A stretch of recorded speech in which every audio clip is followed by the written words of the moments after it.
بسم الله الرحمن الرحیم.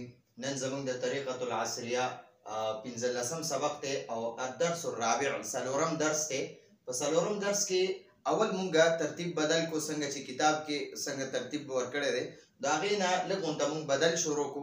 هماغه سبق دی، په هغه سبق کې اخره کې په تمرین کې د عربی قواعد یو څو ضروري اصطلاحات ورکړي دي، نو هغه اول مونږه زده کوو او د الفاظ معنی زده کوو. نو دا چې کوم د عربی قواعد او دا کوم الفاظ او معنی دي، نو دا به موږ ته په دې درس کې بیا استعمالیږي. نو طالب ته چې اول دا ضروري قواعد د هر سبق او د هر سبق مشکل الفاظ ولیکي، نو هغې باندې پوهېږي، نو بیا چې هغه ته درس شروع کړي نو هغه په ډېر درس باندې په خپله پوهېږي.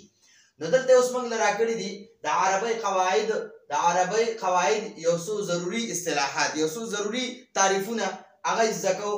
اول اسم ضمیر څه ته وایي؟ اسم ضمیر داسې اسم ته وایي چې متکلم یا مخاطب به نه وایي، مخاطب او متکلم بیا یو معنی ده چې کله په دې طوا باندې زیري ما په زبر لګولی چې مخاطب چې کوم کس دته کم متکلم هغه کس ته وایي چې څوک خبرې کوي. زه اوس خبرې کوم نو زه متکلم یم، تاسو ته خبرې کوم نو تاسو مخاطب یې.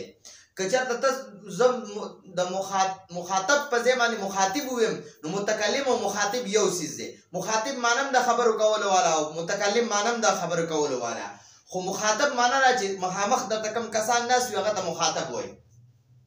او یا د غایب دپاره استعمال شي داسې اسم ضمیر داسې اسم ته وایي چې د متکلم یا د مخاطب یا د غایب دپاره استعمال شي. لکه انا دا یو اسم دی، اسم ضمیر دی، د انا معنی ده زه، نو دا د مذکر سړي به هم ځان لپاره دا انا استعمالی چې زه، او ښځه هم وایي ځان له به هم دا انا لفظ استعمالی چې زه.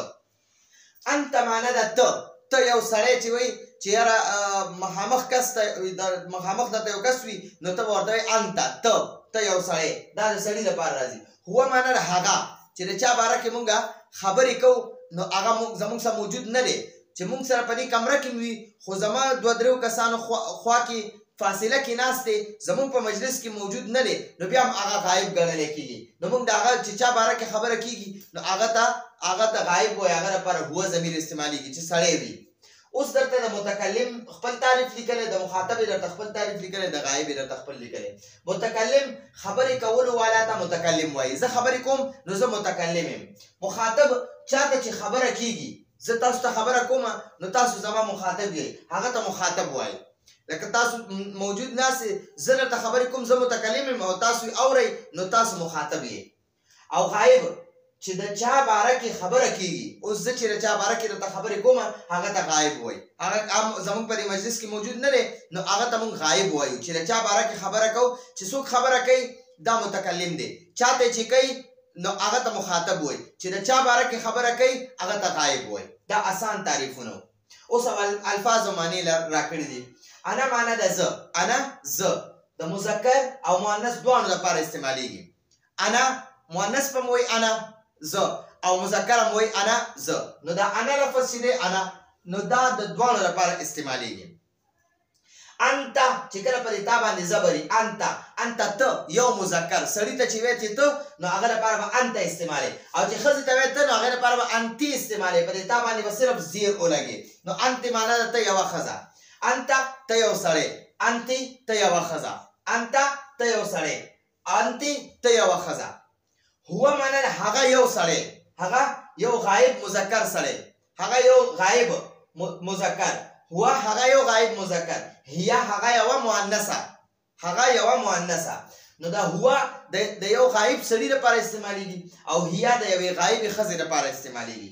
هو یو غایب سړي لپاره، هي یوې غایبې ښځې لپاره استعمالیږي.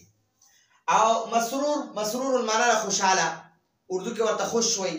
او بل معنی ده بلکې ټیک شوه. مریض بیمار ته وایي. او نعم معنی ده اوجي، عربی کې وایي نعم، مونږ په پښتو کې وایي اوجي. څوک راته تپوس وکړي چې ته طالب یې زه ورته یم اوجي، څوک تپوس وکړي ته استاد یې زه ورته یم اوجي. دغه شان لا معنی ده نه، څوک ما ته تپوس وکړي ته مدرس یې زه یم نجي، نو دغه دپاره لا لفظ استعمالیږي. هل معنی ده آیا، اردو کې وایي کیا. هل انت تلمیذ، آیا ته شاگردی، آیا ته تلمیذی، هل انت طالب، آیا ته طالبی. اردو کې وایي کیا تو طالب ہے، طالب علم ہے. کیا تو طالب علم ہے، تپوس کوي، سوال کوي. د سوال لپاره د حل استعمالیږي. ٹھیک شو. نو موږ هغه کیا ته په پښتو کې آیا وایو. آیا ته طالبی، نو هغه لپاره د حل لفظ استعمالیږي. نو حل موږ په پښتو کې وایو آیا، اردو کې وایي کیا. نو دا زموږ د نن ورځې ضروري قواعد دي. نه پس په ان شاء الله موږ درس 14 نمبر درس کې به موږ د الدرس الرابع ابتدایي سبقونه وایو. نو راتلونکي درس پر اجازه غواړو. هذا هو المرام والله اعلم بحقيقه الكلام.